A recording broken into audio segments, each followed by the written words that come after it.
Bien, buenas tardes. Sean bienvenidos. Tenemos hoy con nosotros el Consejo Nacional para el Cambio Climático y Mecanismo de Desarrollo Limpio. Lo encabeza el doctor Marcuy. A él le dejaré la tarea de presentar a sus acompañantes. A ustedes les dejo la tarea de sacarle noticias. Estaba conversando con él aquí, fuera de cámara, fuera de récord, como le gusta decir a ustedes, y encontré que tiene mucha información. Vamos a ver si ustedes consiguen que él la ponga en público. Hay mucha información, hay mucho interés sobre el cambio climático. La internet a veces se llena de informaciones sobre el cambio climático. La gente camina en las redes buscando cambio climático. Es una moda. Ahora vamos a ver, los que saben del asunto están con nosotros. Buenas tardes, doctor Puy. Bienvenido. Gracias. Por favor, sí.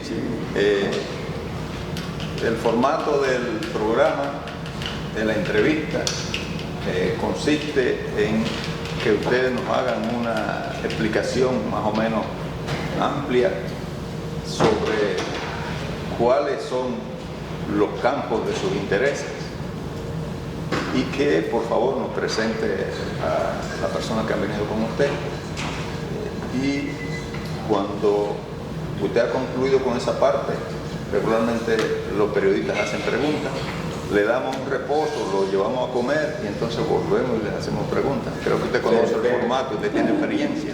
Sigue adelante, bienvenido. Bueno, en primer lugar, muchísimas gracias por la oportunidad de estar aquí con ustedes y la oportunidad de exponer lo que hacemos, y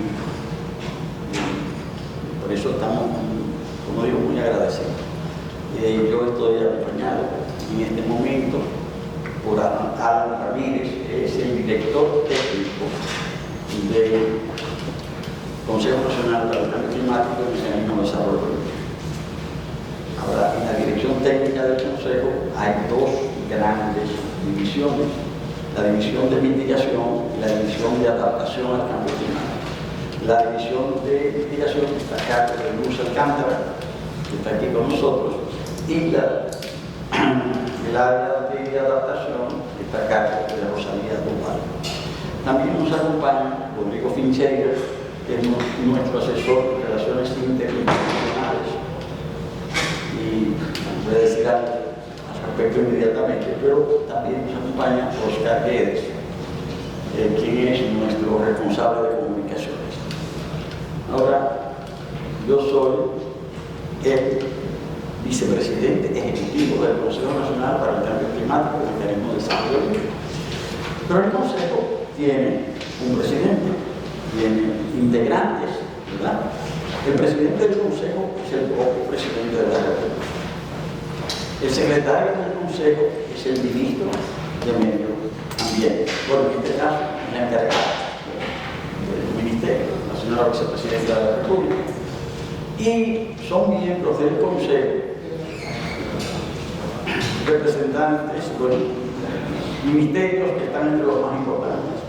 Como acabo de señalar, el Ministerio del Medio Ambiente, pero también en el primer orden están el Ministerio de Economía, Planificación y Desarrollo, el Ministerio de Hacienda, el Ministerio de Relaciones Exteriores, pero también podríamos llamar los ministerios productivos relacionados con la producción, que son el Ministerio de Energía y Minas, el Ministerio de Agricultura, el Ministerio de Turismo, el Ministerio de Industria, pero también forma parte del Ministerio de Educación, forma parte, bueno, desde este año, desde el año pasado, por decreto del presidente de la República, fueron adicionados al Consejo el Ministerio de Turismo y el Ministerio de Obras Públicas y Comunicaciones. Pero además forma parte de la Comisión de Energía, el Banco Central de la República Dominicana. Entonces, por la enumeración, se puede estar quedando alguno, pero por la enumeración se observa que son instancias fundamentales del Estado dominicano.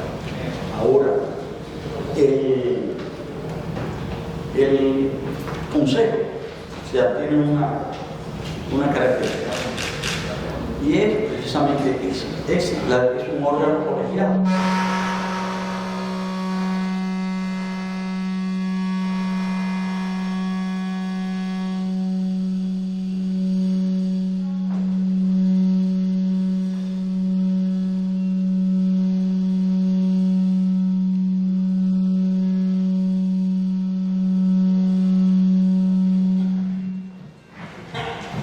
Rusia, que está mandando, se equivocó.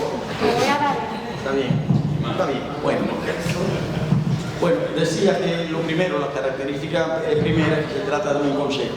Y esto tiene que ver cómo se gestiona, cómo se administra la cuestión climática en un país. Hay países en los que el encargado de atender las políticas climáticas es un ministerio en particular.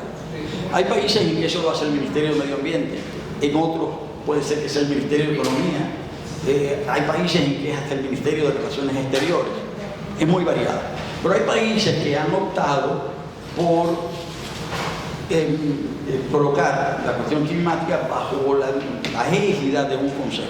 Ese es el caso de la República Dominicana. Ahí podemos decir que estamos hablando de gobernanza climática, o sea, cómo el país decide analizar la cuestión y dirigirla.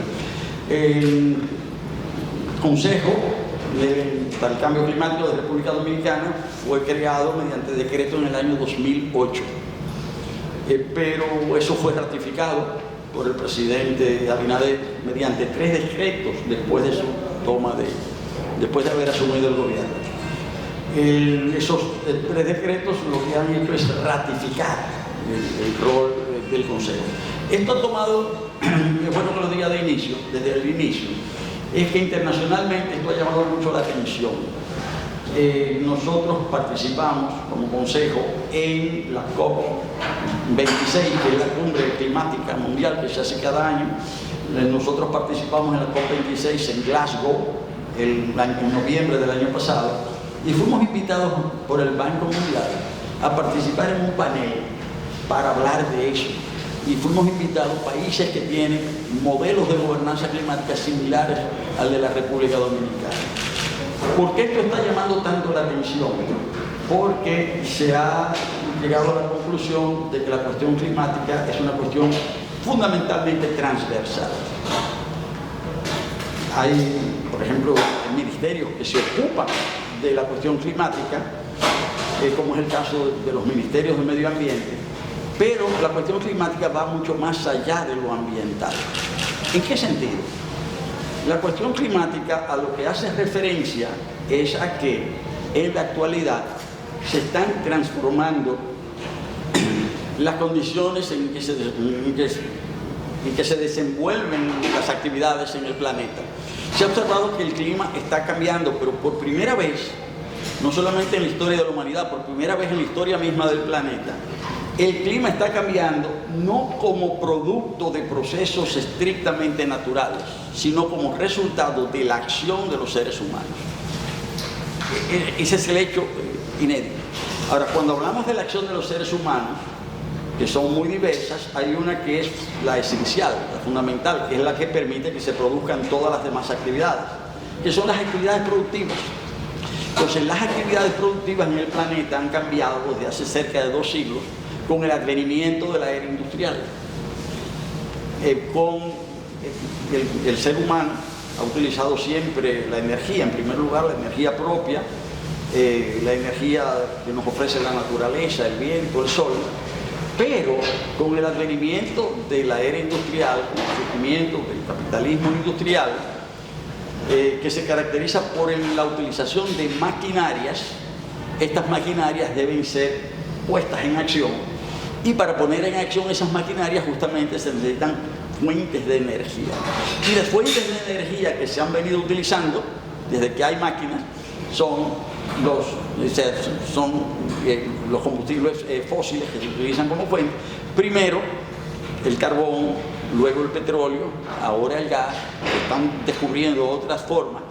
Pero la utilización de esas fuentes de energía, sobre todo la utilización de esas fuentes de energía, ha generado que se emitan una proporción nunca antes vista de gases de efecto invernadero, de gases que tienen una influencia en el calentamiento del planeta. ¿Por qué? Me disculpan que me vaya un poquito a lo técnico ahí. Nosotros, la vida en el planeta se debe a la irradiación, ¿verdad?, de energía que llega a través de la luz del sol parte de esa energía es absorbida por la Tierra, pero una otra parte, cerca de un 30%, se refleja, pero al reflejarse, eso hace que la irradiación de los rayos solares tenga un cierto efecto y al final se produzca un calentamiento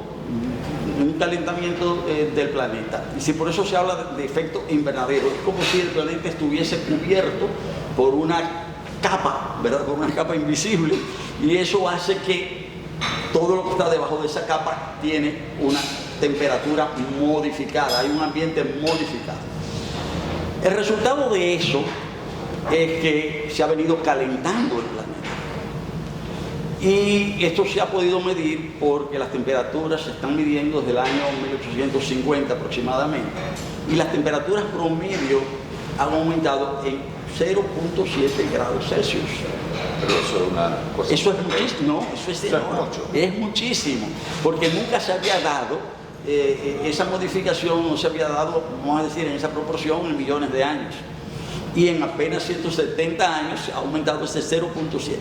Ahora, la previsión es que esto, primero, no se percibía. Algunos científicos empezaron a verlo en la primera mitad del siglo XX, pero ya cuando entró la segunda mitad del siglo XX, ya se empezó a observar que el fenómeno era creciente. Y que por eso entonces se organizaron eventos internacionales. El más importante fue la reunión de Estocolmo hace 50 años. Precisamente en la reunión de Estocolmo más 50, que se dio ahora, hace un mes y pico, en Estocolmo, pues se tomaba eso en consideración. Fue el último evento internacional en el que participó el ministro Orlando Jorge Mera. Después de Estocolmo se crearon institutos de investigación, y esos institutos de investigación, el más importante de esos es el Panel Intergubernamental sobre el Cambio Climático. Se creó a finales de los años 80, se hizo una conferencia muy importante en Río de Janeiro en el año 1992, y todo esto ha hecho que todos los resultados de estos estudios dicen que el tema es sumamente grave. Que el tema es sumamente grave porque todo esto está cambiando las condiciones que hacen posible la vida en la Tierra. Y que como producto del calentamiento ya han desaparecido miles y miles de especies. Y que las condiciones en que se desenvuelve la vida se está viendo afectado. Según los estudios de este panel, los estudios del año 2013-2014 ya demostraron con un 95% de certeza científica que el cambio climático es un resultado de la acción humana. ¿A qué viene eso? A lo que yo decía anteriormente. Es decir, el tema del cambio climático es resultado de la producción, va mucho más allá de lo natural. Entonces, por eso son tan importantes los ministerios de Economía, Planificación y Desarrollo. Por eso es que muchos países han optado no dejar la cuestión climática en manos de un ministerio en particular, ¿verdad?, de una sectorial, sino que han creado consejos. Por eso es que en República Dominicana se creó el consejo y internacionalmente pues esto ha llamado mucho la atención, no solo porque lo hiciera República Dominicana, porque no fuimos los únicos, pero hay países de América Latina que están adoptando esta forma de trabajo. ¿A dónde nos conduce esto? Esto nos conduce, bueno, a que según estos estudios y los grandes eventos internacionales que se han hecho, se ha llegado a la conclusión de que es necesario frenar esta emisión de gases de efecto invernadero que está generando el calentamiento global, que a su vez genera el cambio climático. Según lo decidido por la cumbre climática de París, donde salió el Acuerdo de París hace unos 7 años, ¿verdad? 6-7 años, allí se llegó a la conclusión de que era absolutamente indispensable reducir las emisiones de gases de efecto invernadero para que éstas no sobrepasen un 2%, es decir, 2 grados con respecto a los inicios de la era industrial. Ya han subido 0,7 grados Celsius, pero la previsión es que muy rápidamente se va a subir a 1,5 a 2 grados, y las previsiones son muy graves. Si no se toman medidas, se calcula que las emisiones pueden subir a 3, 4, 5 grados, y eso modificaría por completo las condiciones de vida en el planeta. Como el Acuerdo de París plantea que hay que tratar de que el calentamiento no sobrepase los 2 grados, con referencia al 1850, y de ser posible que no sobrepase 1,5 grados. Esa fue la decisión del Acuerdo de París. Fue la primera vez que los países se comprometieron a tomar medidas, pero esas medidas son medidas voluntarias. Se le ha pedido que cada país se comprometa y que cada país exprese su compromiso a través de un instrumento que se llama contribución nacionalmente determinada. Sí. Doctor Puy, Mari quiere hacerle una pregunta. ¿Cómo no? Me disculpan si comencé mucho por la parte está muy bien. Científica, es para caer en lo otro. Ellos no te revisan, no se preocupe. Yo lo que quiero es precisamente que usted caiga en lo otro y hablemos de la República Dominicana. Exacto. Porque las cosas generales ya son bastante de dominio. Yo quisiera saber qué tanto está afectando el cambio climático en el país, qué tanto ha subido la temperatura, ha cambiado, se ha modificado, qué especies se han desaparecido, si lo saben, aquí en República Dominicana, y cuál es el mayor reto que enfrenta el país. Si se está investigando el efecto, si hay mecanismos para tener esa certeza de lo que sucede. Bueno, ¿cómo no? República Dominicana forma parte de la mayor parte, casi todos los compromisos internacionales sobre el cambio climático. Nos adherimos a la Convención Marco de Cambio Climático de los años 90 del siglo pasado, al Protocolo de Kioto, al Acuerdo de París, en fin, y estamos participando en todos los eventos y asumiendo los diferentes compromisos. La República Dominicana cumplió con el propósito, la solicitud de que cada país preparara esa contribución nacionalmente determinada, que generalmente se dice por sus siglas en inglés, la NTC. Y se pidió que todos los países presentaran para el año 2020, para diciembre de 2020, una contribución nacionalmente determinada, ampliada y reforzada. Es decir, que el país precisara el compromiso que hacía. Este compromiso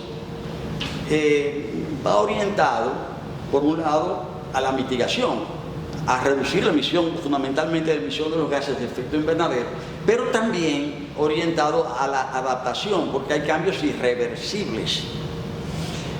La República Dominicana lo hizo, se comprometió. El compromiso de República Dominicana ha sido bien acogido internacionalmente fundamentalmente por 2 razones. Los países, se puede decir que se clasifican, para estos fines se clasifican en 2 tipos de países. Bueno, los países que han tenido un importante desarrollo industrial, que son los principales emisores de gases de efecto invernadero, y los que no somos grandes emisores. República Dominicana es un muy pequeño emisor de gases de efecto invernadero, 0.06%.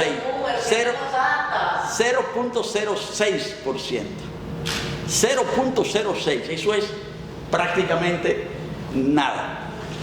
Y sin embargo, nosotros somos lo que se llama un pequeño estado insular en desarrollo. Somos de los países más amenazados.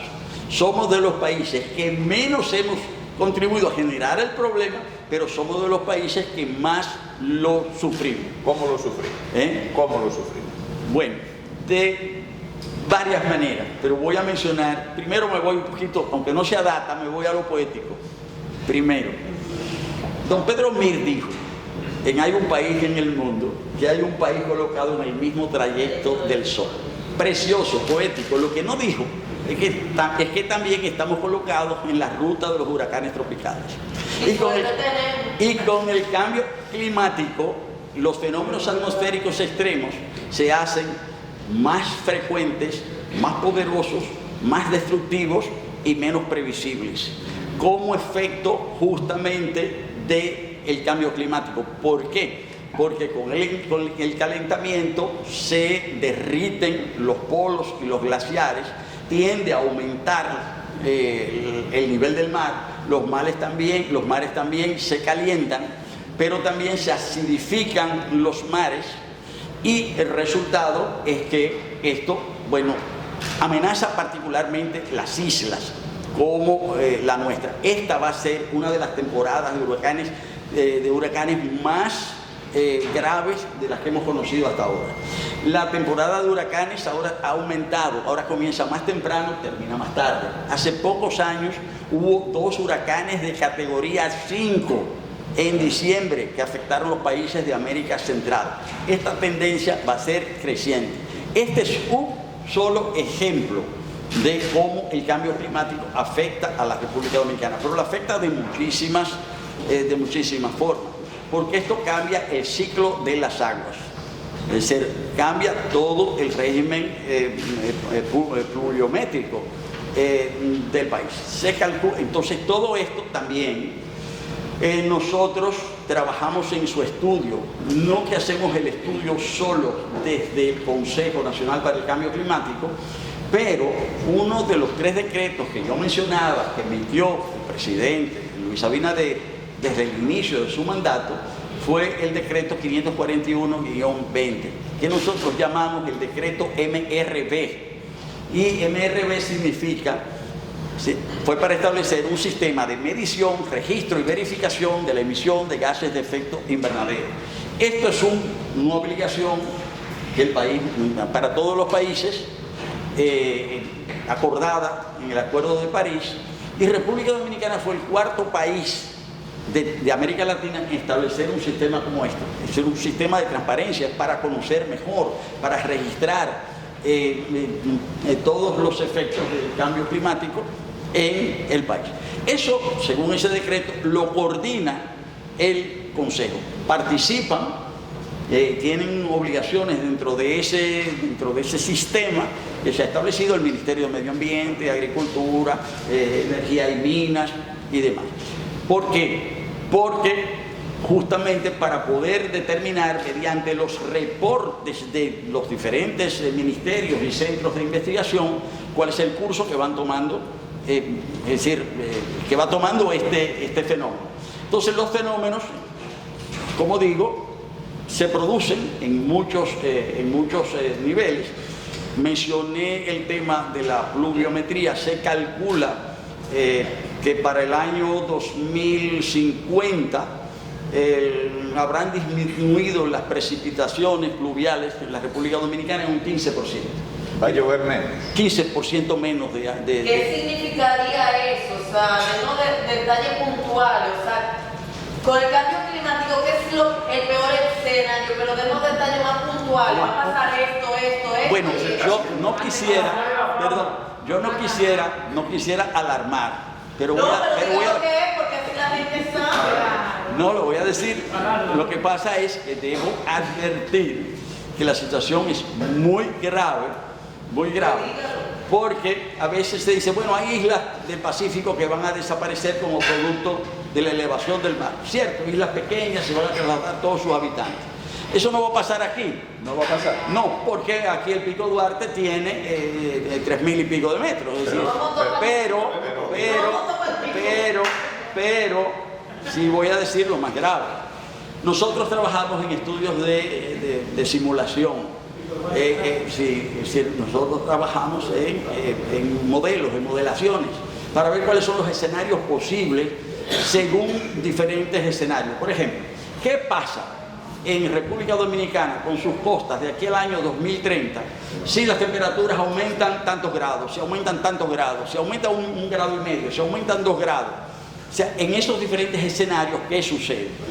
Y la columna vertebral de la economía dominicana es el turismo. Entonces, el cambio climático afecta directamente las costas. Entonces, ya nosotros tenemos estudios que nos dicen qué playas van a ser afectadas, en qué tiempo, según cuáles circunstancias. Entonces, ya nosotros sabemos, bueno, primero, esto no es para mañana. Ya hay playas que están siendo afectadas. ¿Cuáles? Y voy a poner un ejemplo que todo el mundo va a conocer.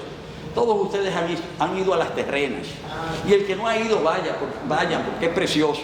Pero cuando uno llega al pueblito, que está frente al cementerio, que está ahí en el pueblito, que está frente al mar, si toman a la derecha en la carretera que lleva a Portillo, se van a encontrar que a partir de todo ese litoral, prácticamente el mar está destruyendo esa carretera. Es decir, la playa ha desaparecido ya. Y ha habido que construir allí un muro bastante importante, pero ese es un ejemplo particular, muy específico. Ya nosotros tenemos los mapas, las simulaciones, que nos dicen qué playas van a ser afectadas de aquí al año 2000 en función de los escenarios. 2100, de acuerdo a los escenarios. A corto plazo, cuando digo corto plazo, 2030. Playas tan importantes como Bayahíbe van a ser muy afectadas. Pero 2030 es mañana. Sí, eso es ya. Eso no es nada. Eso no es nada. Bueno, nosotros tenemos el mapa específico playa por playa, desde Pedernales hasta las costas completas. Debió haber traído eso. Bueno, perdón, porque nosotros incluso, cuando nos referimos a esto, es decir, también nos referimos a esto con cierta aprehensión, en el sentido que tampoco queremos hacer de las presentaciones nuestras una película de terror. Pero es importante, no niego la importancia, pero nosotros queremos rescatar al mismo tiempo la amenaza, la gravedad de la amenaza, pero también el rigor y la seriedad con la que estamos trabajando, porque esto forma parte de las advertencias de que como todo el gobierno y toda la sociedad debemos actuar de manera consona para enfrentar una amenaza tan grande. Además de las playas, ¿qué otras áreas? Perdón, o sea, la vida animal. Absolutamente, pero esto influye en todos los ámbitos de la vida. Porque yo comencé por el tema de las precipitaciones. Las precipitaciones pueden suponer que si va a haber menos lluvias, va a haber más sequía. Cierto, va a haber más sequía, pero también va a haber inundaciones. Puede parecer paradójico que habiendo menos lluvia haya más inundaciones, pero sí, eso es parte de la complejidad de estos fenómenos. Hay zonas del país que ya son de por sí calurosas, que van a ser más calurosas. Por ejemplo, el Valle de San Juan es una zona donde el calor va a ser mucho más caluroso. Es decir, y así hay zonas, nosotros estamos estableciendo naturalmente los mapas. Esto no lo hacemos nosotros solos, nosotros lo hacemos es articulando. La misión del Consejo es de articulación. No es que el Consejo se ha convertido en un centro científico, pero sí somos receptores y articuladores y analizadores de esta información a la luz de los descubrimientos internacionales. Un elemento importante al respecto que quiero destacar es el siguiente.